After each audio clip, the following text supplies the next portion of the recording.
These days, wrestling organizations have taken great measures to protect their wrestlers from injury. This is especially true when it comes to head injuries, since a bad one can end a career.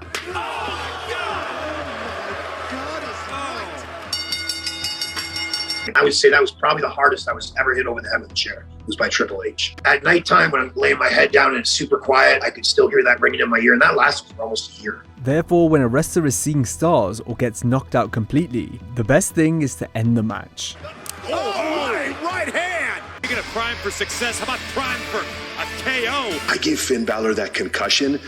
Felt terrible. When I came into Gorilla, Vince told me said himself, like, I should fire you. But this hasn't always happened, especially back in the day. Everyone back in 2003, 2004 thought concussions were bullshit and that I was just weak. So for this video, we'll run through numerous examples where talent got knocked out cold in the ring. Booker T knocked the shit out of me. I had no idea what was going on. And we'll also hear from the performers involved, as today we highlight wrestlers who got KO'd for real during a match. I ended up getting a concussion, got a shin in the back of the head, so I was knocked out cold. Oh, Sheamus gets caught!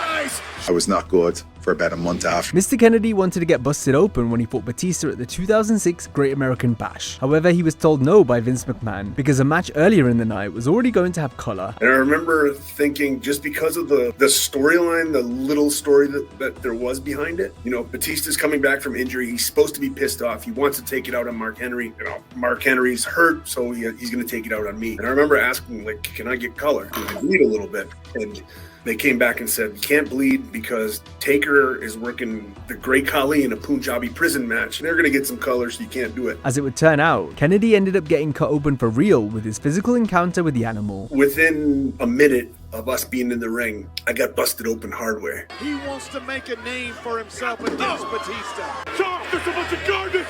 Look what he did to me, that's a bunch of garbage! Ken reflected on the match during an interview with Cheap Heat Productions. So I had a good mask going the entire match, and then he posted me at the end, and I smacked my head open again. Does he have the gas in the tank? Is this condition? Oh my goodness!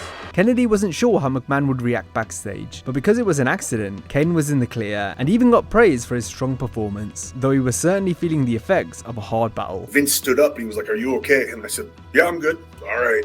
You know, and I went and got stitched up on the spot. Got some stitches right here. I still have a big scar right here on my head.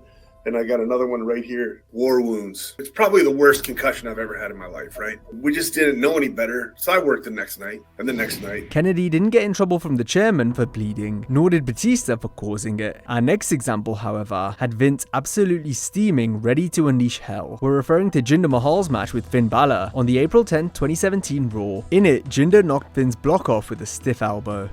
Oh, my right hand! You're gonna prime for success. How about prime for a KO? It almost ended it right there. Mahal had to face an unhappy Vince once he got back through the curtain. Because Jinder was already effectively an enhancement talent, jobbing him out wouldn't have been much of a punishment. Therefore, the chairman had something else in mind. I gave Finn Balor that concussion. Felt terrible. When I came into Gorilla, Vince told me said himself, like, I should fire you. Yeah, anxiety for the whole week. And I remember I came to TV the next week and Road Dogg, I had got drafted to SmackDown, and I had told Road Dogg that, hey, dog, if I'm in the doghouse and I got to learn to eat, you know what? I'm going to learn to love it. It's all good. Yeah.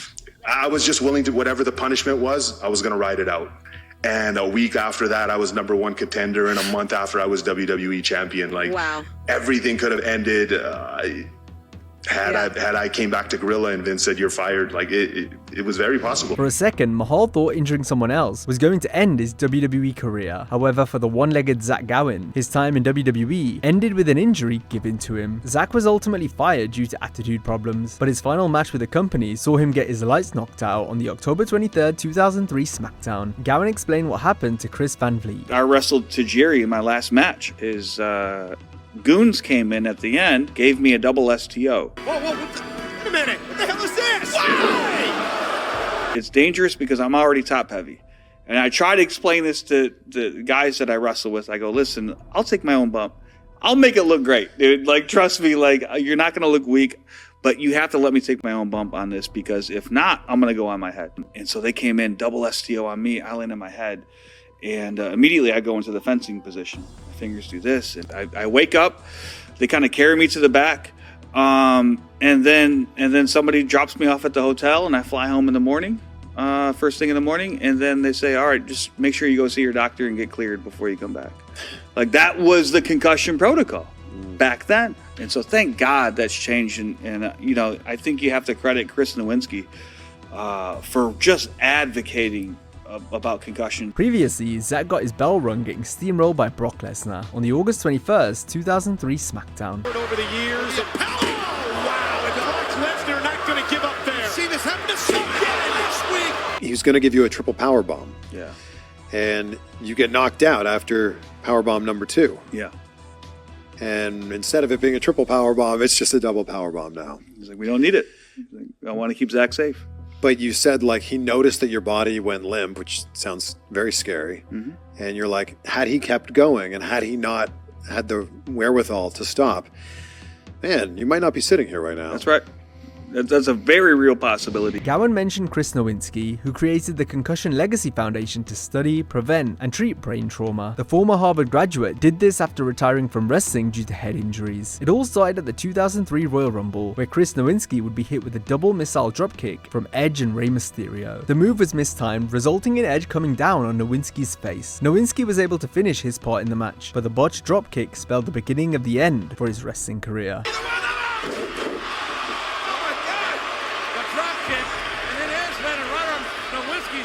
I had to stop from a concussion I got in June 2003, where I got kicked in the head, and immediately, was confused, forgot where I was, what we were doing.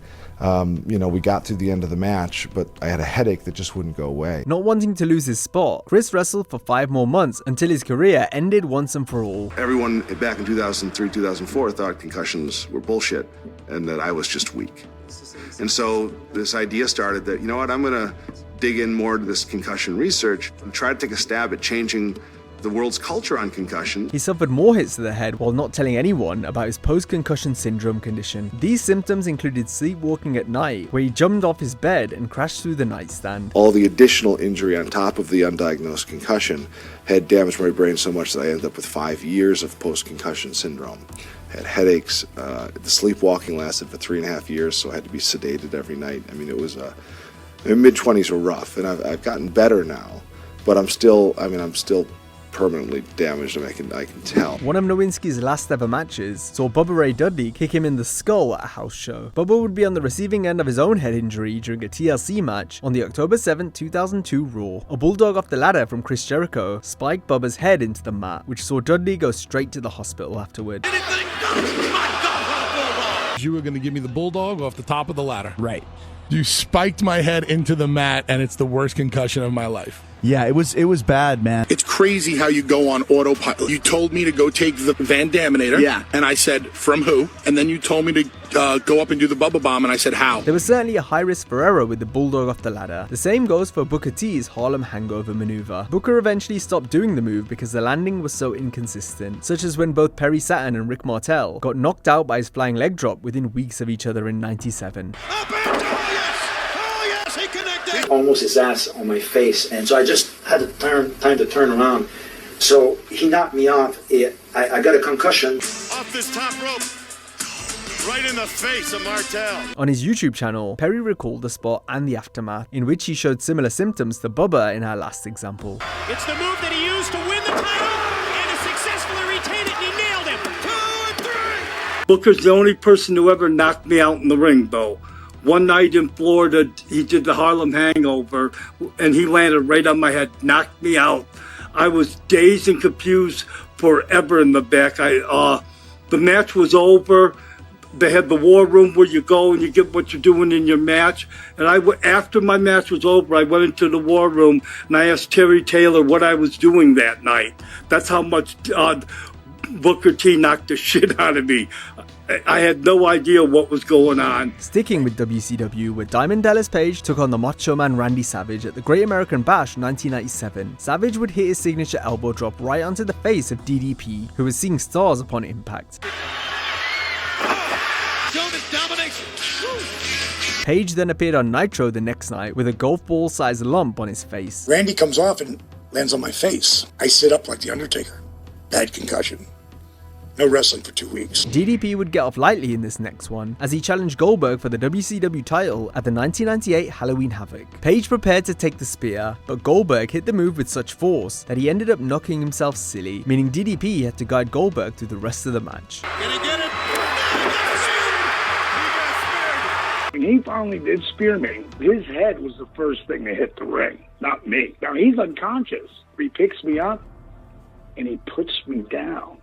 Like he's selling his ass off. Goldberg never sold. Rene Dupree didn't like how heavy-handed Goldberg was with him in WWE. This came during a period where Rene was getting hurt constantly. On his Cafe de Rene podcast, Dupree has spoken about the multitude of head trauma he received in WWE, which has begun to affect his memory. One such example was during a tag match on the December 16, 2004 SmackDown, when Rene teamed with Kenzo Suzuki to face Booker T and Eddie Guerrero. Booker would clock Dupree square in the face with an elbow during the bout that busted up the French Phenom. Over what happened Sunday. High elbow by Booker T. Blood coming out of the nose right there of Rene Dupree. 2 months earlier, on the October 14, 2004 SmackDown, Rene got concussed after landing badly on a German suplex delivered by Rob Van Dam. Rob Van Dam. Look at that suplex. Oh, Rene Dupree falling on the back of his head following that suplex. Rene needed 8 staples in his head after getting whacked with a flagpole on the August 4, 2003 Raw. Grabbing that French flag and just wide open. 2 months prior, on the June 16th Raw, Rene suffered 2 head injuries in quick succession after a tag match involving Kane. I think Kane has snapped. Kane has snapped. Oh, God! Steel chair! He caught me, dude. I had a lump the size of a goose egg on top of my head. That was a concussion. But then he followed up with the choke slam, and he drove me. And then boom, there he goes again. So that's 2 in one night. Dupree was seeing stars again after a run-in with Kane's brother, The Undertaker, on the March 24, 2005 SmackDown, though not because of the Phenom's actions, but due to how Rene landed on the unprotected floor. My God!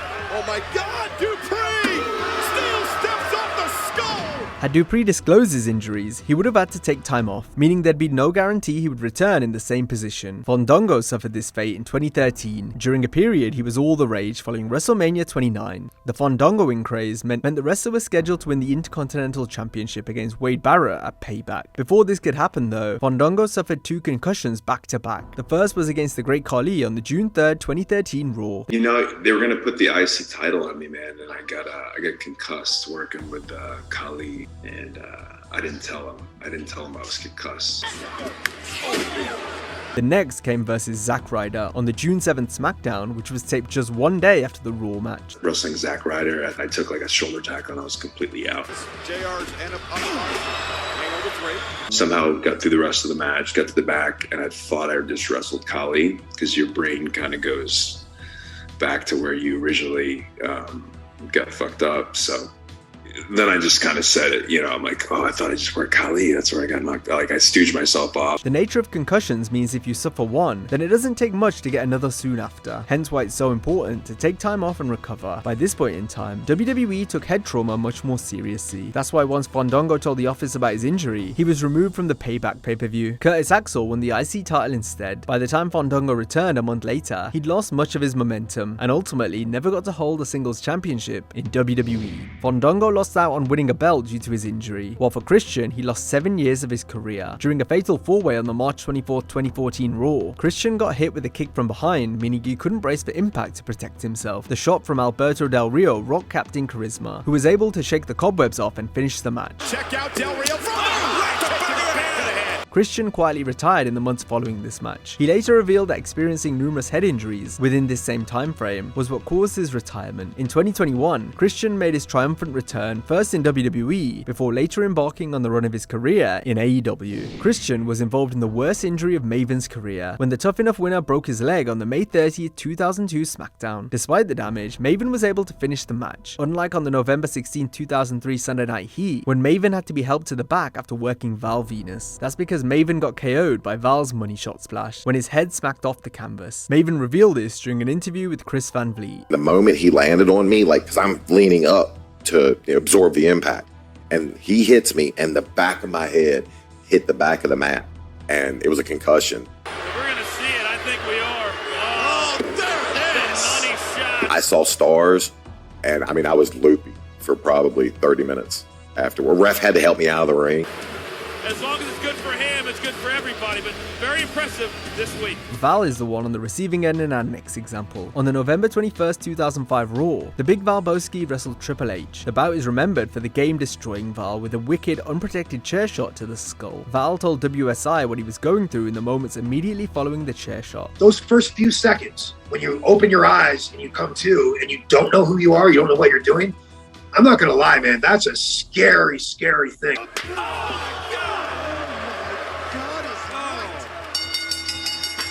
Like, I would say that was probably the hardest I was ever hit over the head with a chair. It was by Triple H.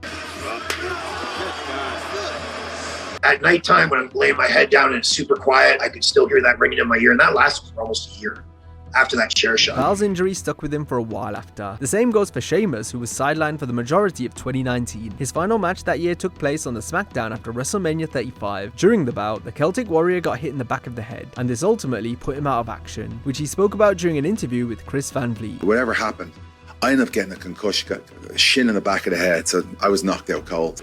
Oh, Sheamus gets caught! I was knocked down on my feet. I don't remember anything after the kick, and then I went back, and all I remember is I was not good for about a month after. I got a really bad concussion. Our final example didn't go unconscious, but still felt the effects of getting clattered to his head and face region on multiple occasions, that being The Undertaker. The Phenom suffered multiple injuries while facing Rey Mysterio on the May 28, 2010 SmackDown. This was The Undertaker's first match back on the blue brand after retiring Shawn Michaels in the 5-Star Classic at WrestleMania 26. Taker and Mysterio worked hard to have a good match, but the bout will be remembered for Mysterio landing bum first onto the face of the Phenom following a seated senton. The accident gave Taker a concussion while breaking both his nose and orbital bone as well. His ass was supposed to hit me in the chest, but it hit me right in the face. It was a bony ass, and it was right on the bridge of my nose. And it broke my nose, and I got concussed. And to this day, I still have double vision. So I can look straight, and I'm fine. But to look kind of like my peripheral vision,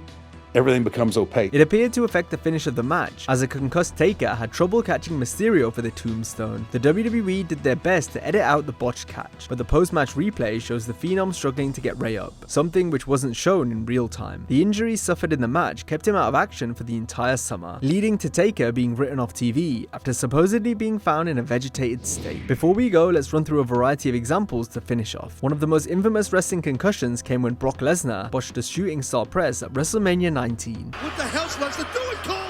Oh my God! I thought he was dead. I thought he broke his neck. I thought he was dead. He wasn't responding. I was talked in to do that. Right. I wasn't comfortable with doing it. Right. And I'm not going to say who talked me into it. It was my idea. I told him, hey, I know you used to do it in OVW. This is a great WrestleMania moment. And boy, was it. A steel chair landed on Mick Foley's face after he fell through the roof of the cell at King of the Ring 98. And the chair follows me down, hits me in the face, and does this to me. Oh, boom! Gosh, I didn't know whether you were still with us or not. Listen to the horrifying thud of Shane McMahon's head bouncing off the concrete at the 2001 King of the Ring. Shane's head hit the floor. You could hear it. And the fans even responded like... When the announce table broke too early at SummerSlam 2000, Kurt Angle went head first to the floor below. Triple H went to hit the pedigree. When he went down, the table broke early. So I landed 4 feet below, straight with my head on the concrete. And I was out.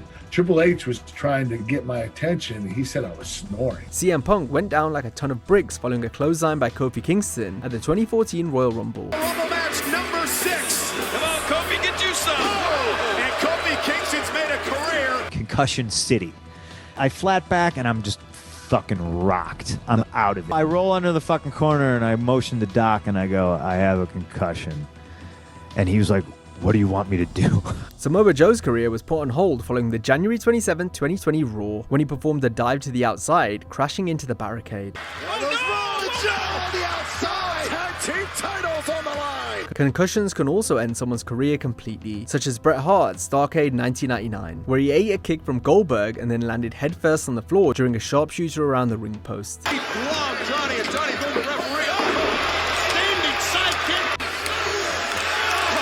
He he called me 8 months after it happened and told me that he was sorry. Enzo Amore was knocked clean out when his head ricocheted up the ropes at Payback 2016. Tournament now, one match away. Wow, man! Wow! Did you see the way that Amore, talk about whiplash? It was never secretive that I wasn't a fan of Enzo.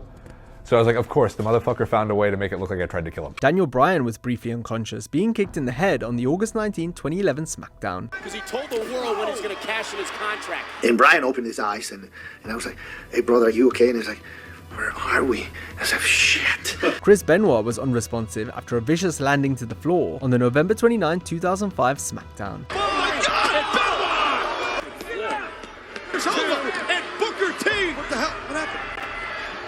In his WWF debut, Edge had knocked Jorge Estrada out on the June 22, 1998 Raw following a somersault plancher. Kick on the outside. Watch it. And look at this great move. Oh, man, big somersault over the top. He's not getting up because the back of my leg hurt from where it hit him in the head. The ref was seen throwing up the X sign after William Regal hit his head following a body slam at No Way Out 2003. I wonder if they're on the same page, but they've been very successful at the tag team. Last moment, I think Regal is dazed. Steve-O blacked out on the October 16, 2006 Raw when Umaga knocked the Jackass star silly for not properly selling the Samoan Bulldozer's offense. I don't know that I have to play dead, so I keep moving around. I'm like, oh, and like, he's not done beating me up. Now he's gonna hit me with the fucking elbow that actually knocked me into a blackout. I don't remember leaving the ring, and they just cut to a commercial. And finally, Shane McMahon hadn't a clue where he was at Survivor Series 2016 after being speared mid-air. Shane going across the oh my God! Now, if you enjoyed this video, be sure to check out our similar video on 10 wrestlers who got seriously out of shape. Hope you have a great day, and I'll see you next time.